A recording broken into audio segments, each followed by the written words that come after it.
Now, let me turn to the real world and talk about the three areas of the most strategic significance, one being Asia. Here we're talking mainly about Northeast Asia, two, the Gulf, and then three, Europe. Just on Asia, the key issue for the next few decades is the rise of China. You want to remember that at the height of Soviet power during the Cold War, the Soviet Union had about 1/3 the gross national product of the United States. Because China has a population that's more than 4 times bigger than the United States, if it has a per capita GNP that looks like Taiwan or South Korea or Japan, it's even in that ballpark, it will be a country that has probably somewhere on the order of 2 to 3 times as much economic power as the United States. And if it has, let's say, 2 times as much economic power as the United States and 4 times the population, it will be militarily much more powerful than the United States. It will be an adversary like the United States has never seen before. Then the question becomes, how do you think China is going to behave? Well, as you know from studying American history and watching the Americans in action, you understand that we have complete dominance in the Western Hemisphere, and we go to great lengths to keep European and Asian great powers out of our hemisphere. It's called the Monroe Doctrine. Well, don't you think if China becomes really powerful, it's going to try to push the United States out of Asia? It's going to try to push the United States as far away from its coastline as possible?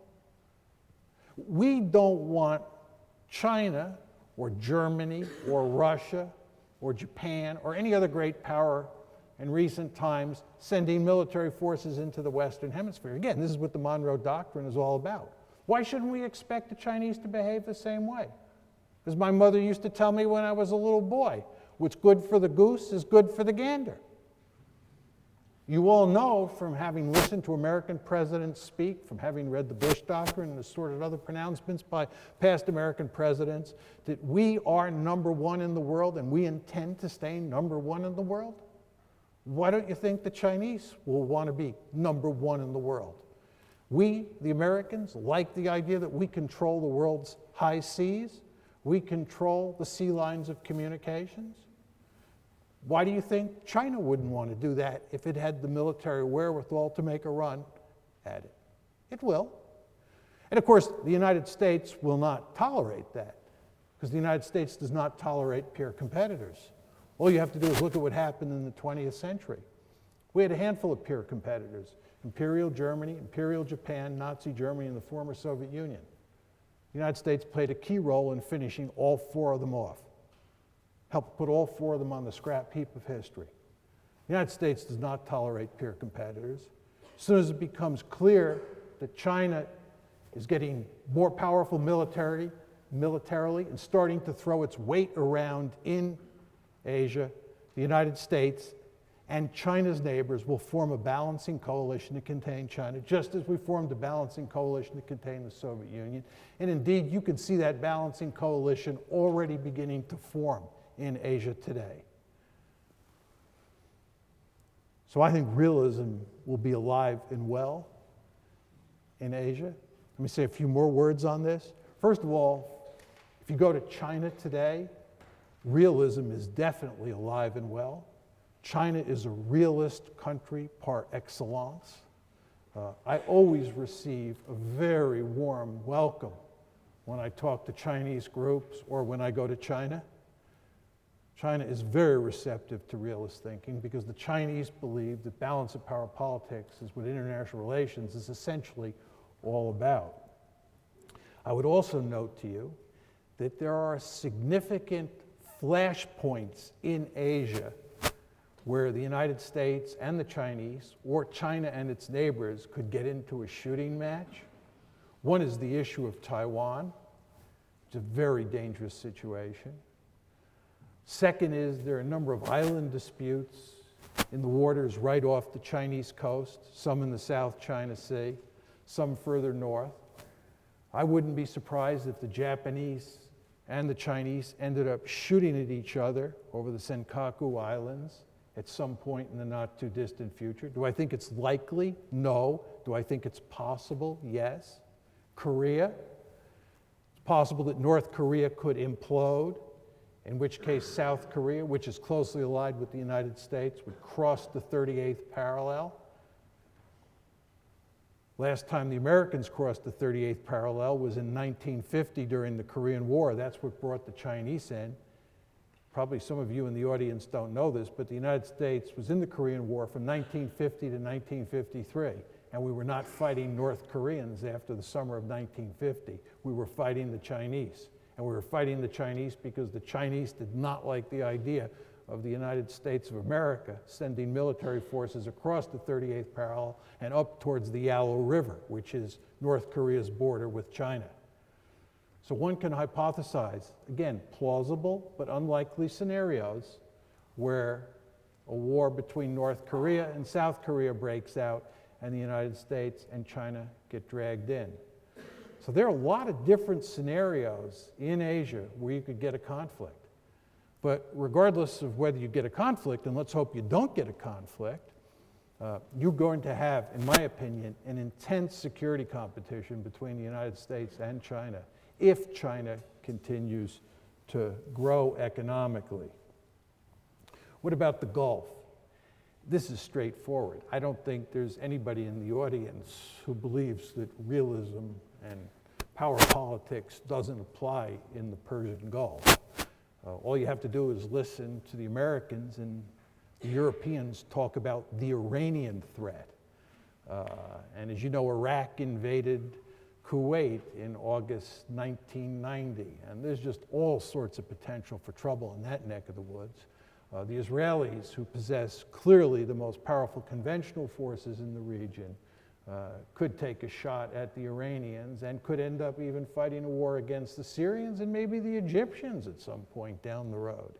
Again, I'm not saying that's likely, but security competition and concern about the balance of power is going to be very important in the Persian Gulf. I want to add one, what I think is very other important point to this issue. I used to think about the Middle East and Asia as two separate theaters. And I used to argue that the United States should pay less attention to the Persian Gulf and more attention to Asia, because I worried about the Chinese threat, and I was adamantly opposed to the Iraq War and was interested in ending the Afghanistan war long ago. And again, focusing on Asia. But what I've come to realize over time is that Asia and the Middle East are inextricably bound up with each other. And the principal reason for that is that demand for oil and gas from the Middle East is now very great and is going to get much greater over time. And that demand down the road is going to be driven largely by the Indians and the Chinese. They're going to drive the demand for oil. That means that the Chinese are going to be deeply involved in the politics of the Persian Gulf, the way the United States is now involved. I would not be surprised, and most of you are young enough that you'll be around to watch this happen, or not happen, but I would not be surprised if the Iranians form a close alliance with the Chinese, and the Chinese even end up stationing troops in Iran. Would not be surprising at all. But all of this just highlights that the great power competition in Asia is going to spill over into the Persian Gulf. And by the way, that competition is also going to take place in the waters that run between the Persian Gulf and Asia. This is why the Chinese are talking about building a blue water navy so they can control their sea lanes. Their sea lanes run through the South China Sea, through the Straits of Malacca, into the Indian Ocean, into the Arabian Sea, and then into the Middle East. So the Chinese care about controlling those slots, which we now control. They're building a blue water navy that may someday be able to challenge our navy. So you see, when we talk about the Gulf and we talk about East Asia, we're talking about two areas that will be increasingly interlinked over time. But the point I want to make to you is that realist logic will apply to both of those areas for sure. This brings me to Europe. Europe is the toughest case for me to make. I still think you can make a pretty good case. I don't agree with it, but I think you can make a pretty good case that basic realist logic does not apply in Europe today. Europe is different than the Gulf, and Europe is different than Asia. But I don't believe that, and I'll tell you two reasons why. First of all, the fact that the United States is still here. If war has been burned out of Europe, and you are now all about peace, love, and dope, what are we doing here? What are we doing here? Why are we Americans spending all this money to keep a military presence in Europe? Why are we spending all this money to maintain NATO if there is no danger of security competition reemerging should we leave? I wrote this piece in 1990 called "Why We Will Soon Miss the Cold War." The academic version was "Back to the Future." And I argued that if you took the Soviets out of Eastern Europe and you took the Americans out of Western Europe, in other words, you disbanded the Warsaw Pact and you disbanded NATO, that old-fashioned security competition would return to Europe. And of course, in the 1990s, people constantly said to me, "You were wrong, you were wrong, you were wrong." And I said, "No, I may be wrong, but we don't know yet, because the Americans haven't pulled out of Europe." And the reason the Americans have not pulled out of Europe is because American leaders and West European leaders believed that it was very important, especially since Germany had recently been reunified, to keep the Americans there, to act as what Joseph Joffe once called the American pacifier.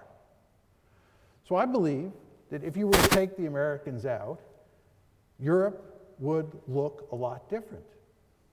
My second point is, I think the key to understanding where realism applies in Europe today is to think about the interface between NATO on one side and Ukraine and Russia on the other. I think if the Russians were to invade Ukraine,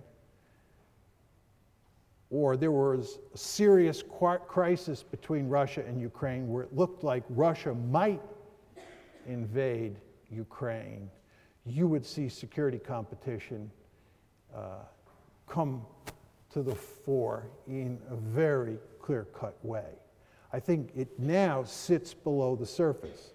And I think that what NATO is designed to do is to protect Germany and to protect Eastern Europe from a potential Russian threat. I don't think there's a significant Russian threat today by any means, but I think that is what NATO is designed to do. And the principal reason there's not a serious Russian threat or a serious German threat is because of the presence of the United States in Europe. The United States provides security for Germany for all intents and purposes. It certainly provides a nuclear umbrella. And there's no way that the Russians would ever think about going beyond Ukraine because of the presence of the United States. But anyway, my argument is that in Europe, realism is alive and well. It's just hidden below the surface because of the presence of the American pacifier. Let me conclude by noting that many of you probably think that the fact that realism is alive and well is not a good thing. I've actually come to believe in recent years that that's probably not the case. And that if you think about the United States over the past 20 years, it has been dominated, its foreign policy has been dominated not by realists, but by liberal imperialists and neoconservatives. The end result of this is that we have been at war for 14 of the past 21 years. That is 2 out of every 3 years. And I would note to you, there is no end in sight. Indeed, we have just started our 3rd war against Libya, and we're talking about a possible 4th war against Iran. I would note to you that although realists accept the Clausewitzian dictum that war is an extension of politics by other means, the fact is that realists are very reluctant to use military force. Indeed, they are much more reluctant to use military force than liberals and neoconservatives. I would note to you that virtually all of the realists in the United States opposed the Iraq War. Steve Walt and I first wrote, not about the Israeli lobby, but first wrote in opposition to the Iraq War. I would note to you, and many of you probably don't realize this, that almost every important realist in the United States opposed the Vietnam War before it happened. That included Kenneth Waltz, Hans Morgenthau, Walter Lippmann, George Kennan, and on and on. So the idea that realists are interested in fighting all over the globe and like to start wars is wrong. It's the liberals, the liberal imperialists in the United States, and growing numbers of liberal imperialists here in Europe, especially in Denmark, who are very enthusiastic about fighting these wars. So my view is that in the case of the United States, and in the case of Europe, and specifically in the case of Denmark, we'd be a lot better off if realists were running foreign policy. We'd then have a more peaceful world. Thank you.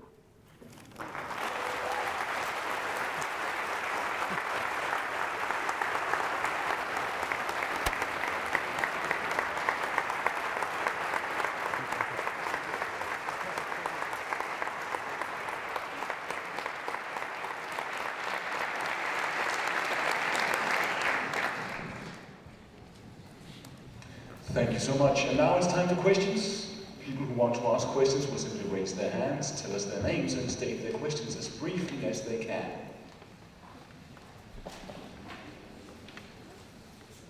Yes, please, sir. You just stand up. Yes. Stand up, please.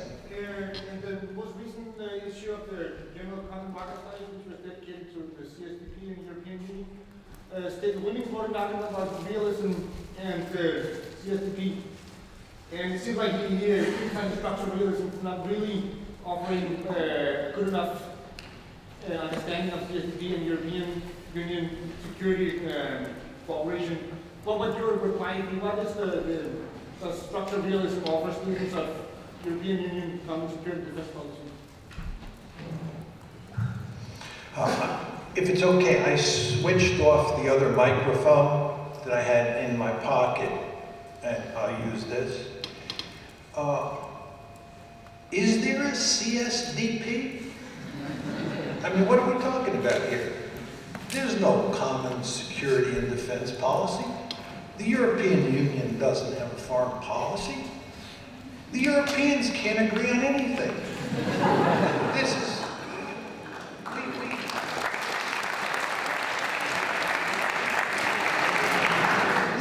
We in the West talk in Orwellian language. It's very important to understand this. We hardly speak the truth about anything these days. But let's just talk about NATO and the decision to go to war against Libya.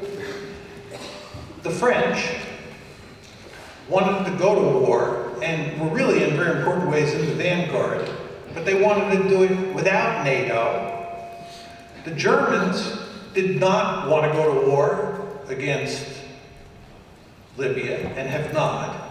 So the French and Germans are going in two directions. And the British, you're the third big actor in this story, wanted to go to war against Libya and wanted to do it through NATO. So there was no agreement on how to deal with Libya among the three major powers in Europe. So when we talk about a common security policy, it's something that I don't understand. And just look at the EU and how the EU is dealing with the financial crisis here in Europe. I read the papers every day about this matter, and it seems to me that almost every country is pursuing its own national interest and not acting in terms of the broader community interest. So I think, if anything, the basic state structure is alive and well in Europe. This idea that there's a unified Europe that represents a new order of things, I think doesn't mesh with reality. You could make that argument in the early 1990s, but not anymore. I guess the key issue is Germany, is it not? I mean, you mentioned that the US is in Europe and NATO's role is to ensure stability in Europe, to protect Germany from Russia. Are we seeing Germany, have we seen that over the past 4 or 5 years, I guess, with Mrs. Merkel in the chancellorcy? Are we seeing a Germany that is being more assertive, more independent? And is it possible that a US withdrawing itself from the European theater, if that was to happen, will see a stronger Germany taking the place of the European Union? I think that there's no question that Germany has been acting in a more nationalist way in recent years. It's been more concerned with its own interests at the expense of broader European interests. But I think that is not extended in any meaningful way to the security realm, in large part because the Americans remain in Europe and the Americans remain in charge. I think we're going to probably talk about this afternoon. I'd be very interested to hear what Michael has to say. But I think there is a case that could be made that the Americans may leave Europe at some point in the not too distant future, in part because of the Chinese threat, but also because of budget considerations. And I think, and I've long argued this, that if that were to happen, that the Germans would behave very differently than they behave now.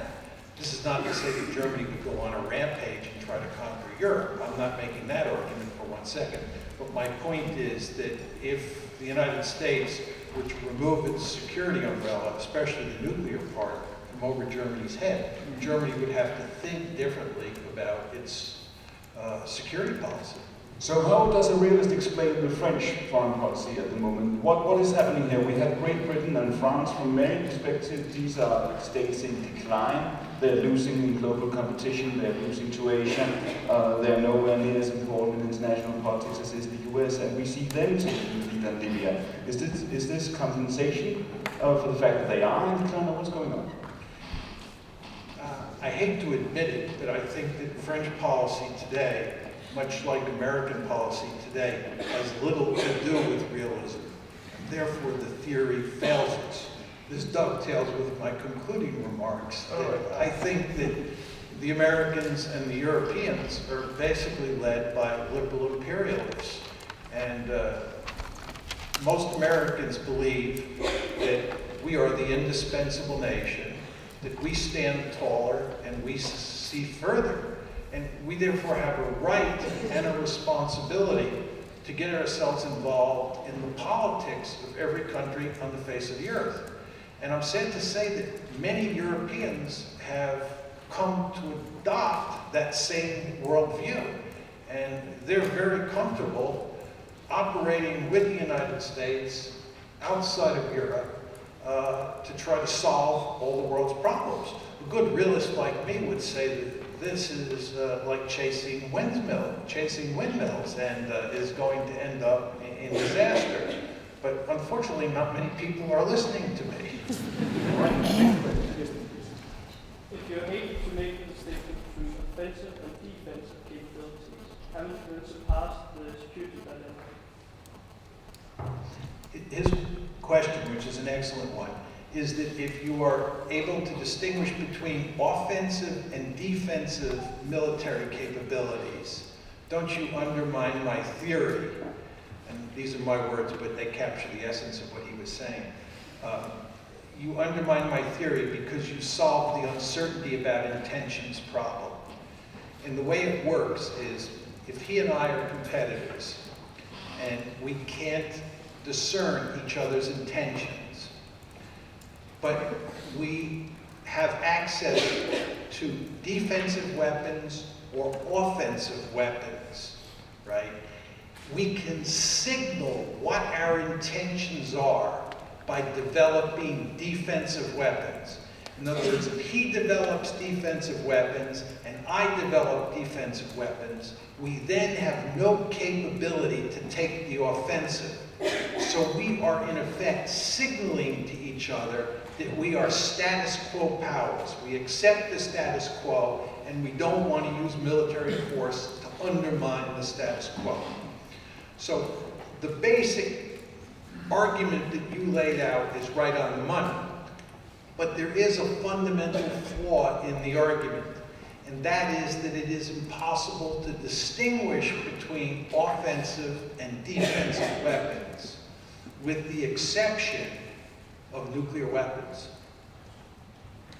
All right. Hey, my name is Jordan. I just want to ask, in the world of uncertainty about other nations' intentions, isn't it still better if you can feel more sure about other nations' good intention? Doesn't the odds still matter? If you promote democracy and human rights in a country, it seems less likely that that country will attack you in the future.